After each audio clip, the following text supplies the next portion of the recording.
I wanted to come on this weekend, this Saturday, after a really traumatic week in, I think, American life. Um, where I grew up in Mississippi and across the South, Saturdays in September was always about football. And today, in an hour or so, there's an Ole Miss Arkansas game, which in my household was always a very big event.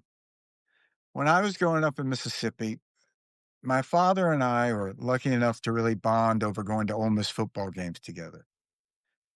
We lived in Jackson, close enough to this stadium called Memorial Stadium, which is still there, where we could walk to games. And they had a lot of Ole Miss games at Memorial Stadium then.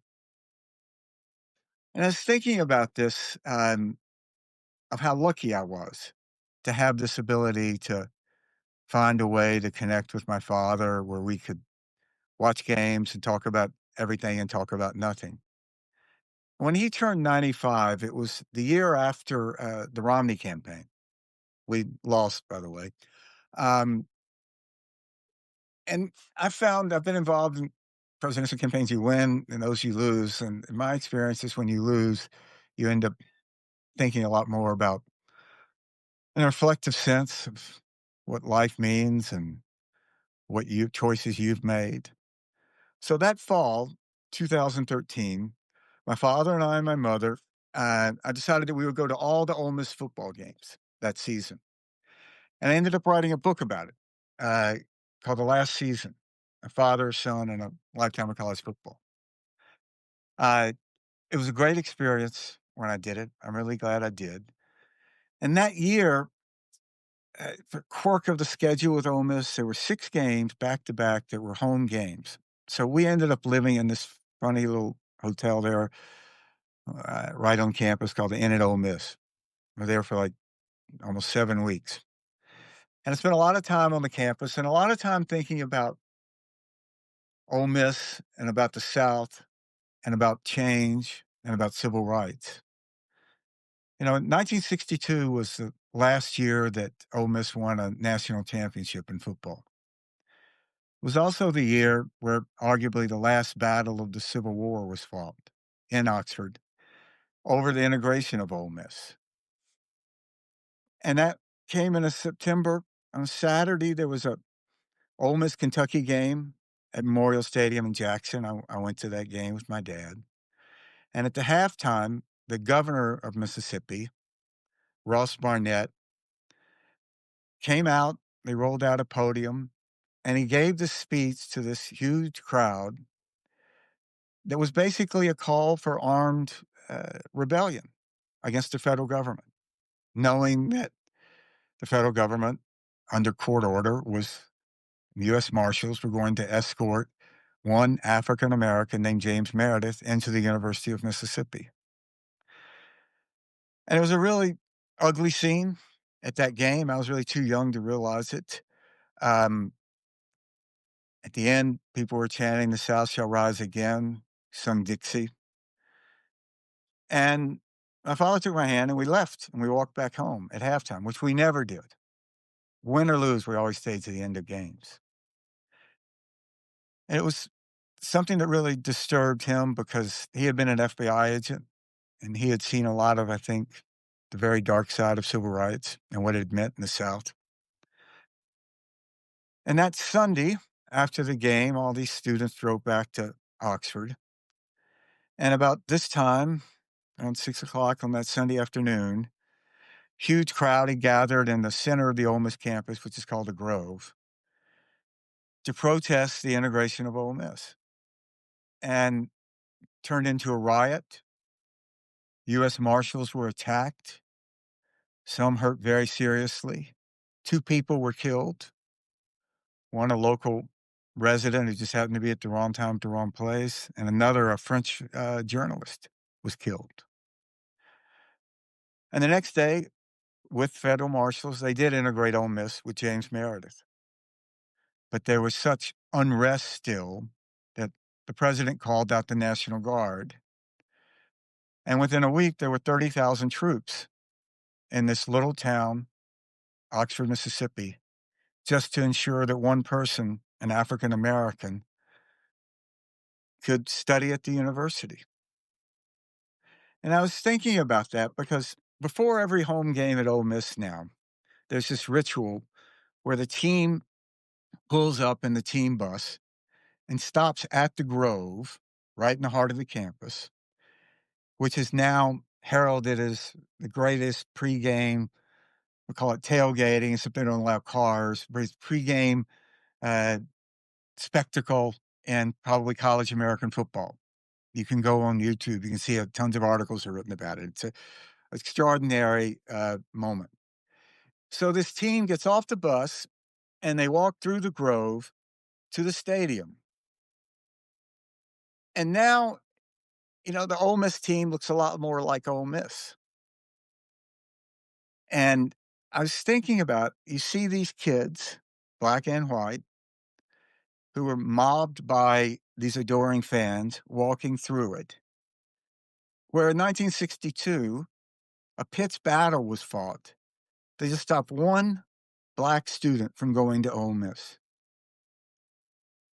And they walked past the monument to the Confederate soldiers at the end of the Grove, and they walk into the stadium. And I found this very moving and hopeful because it really wasn't that long ago. And there was a role that college football played in the South that I think is a lot like rugby played in South Africa. It was the first time that blacks and whites had a reason to cheer for each other. And of course, now the only time you'd have a riot over a African American student at Ole Miss is if maybe some like top football player committed to Ole Miss and then decommitted and decided not to go to Ole Miss. And Ole Miss is the most southern of this any university and probably the most southern state, Mississippi. And the whole ideology, iconography of Ole Miss was based around Confederacy. Colonel Reb was the mascot. The school band wore Confederate Army uniforms. We passed out that cheerleaders would throw bundled Confederate flags into the stadium. And this went on well into the 90s. And finally, there was a guy who was chancellor of Ole Miss named Eddie Kayak, who had played football at Ole Miss, then played football professionally, and then gone on to Yale. And he became chancellor. And he set about to try to change this culture, which, as you can imagine, is an extraordinarily emotional thing for a lot of people in the South, a lot of white people in the South who were attached to Ole Miss.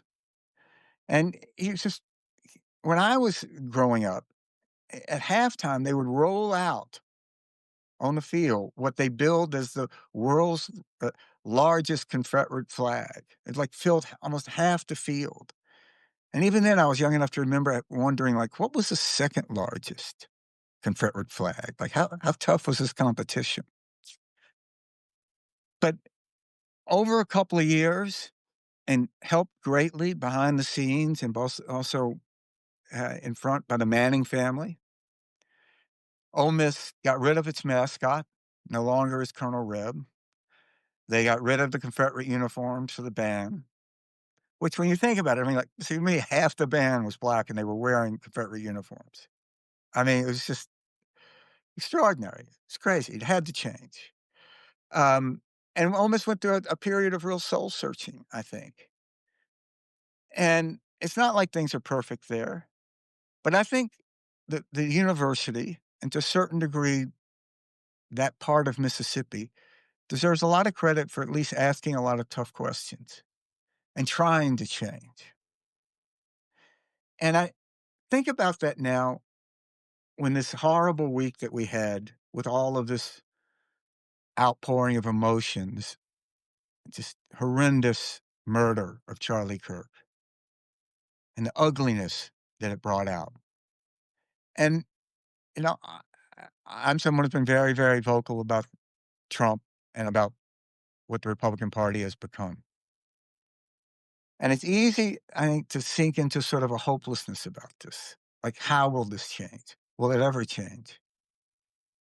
And the answer is we don't know how it'll change.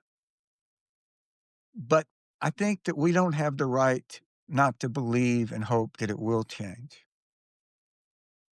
Because, you think about it, there is one group of Americans who, if any group had a right to lose faith in the American system, it's African Americans.